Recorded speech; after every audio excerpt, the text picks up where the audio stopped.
И сама встреча, и আমাদের সাম্প্রতিক টেলিফোন আলাপের সময় আমেরিকার পক্ষ থেকে বৈঠকের প্রস্তাব এবং স্থান দুটোই জানানো হয়েছিল। আমি সেই প্রস্তাবে সম্মতি জানিয়েছি এবং আমার মতামতও জানিয়েছি।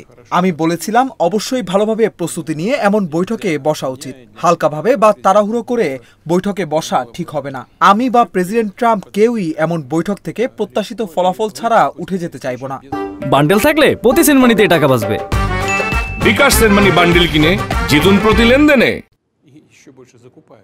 মার্কিন প্রেসিডেন্ট আমার কথার সঙ্গে পুরোপুরি একমত হয়েছিলেন। তিনি বলেছিলেন তাদের প্রশাসনের বেশ কয়েকজন কর্মকর্তা এই বৈঠক প্রস্তুতির দায়িত্বে কাজ করবেন। তিনি কিছু কর্মকর্তার নামও উল্লেখ করেছিলেন। আমি বলেছিলাম যখন আমাদের মার্কিন সহকর্মীরা তাদের তালিকা চূড়ান্ত করবেন তখন আমরাও জানাবো রাশিয়ার পক্ষে কারা এই বৈঠকের প্রস্তুতির দায়িত্বে কাজ করবেন। তবে প্রাথমিকভাবে প্রথম পদক্ষেপ নেওয়া উচিত রাশিয়ার পররাষ্ট্রমন্ত্রী সের্গেই লাভরভ এবং মার্কিন পররাষ্ট্রমন্ত্রী মার্কো রুবিওর মাধ্যমে।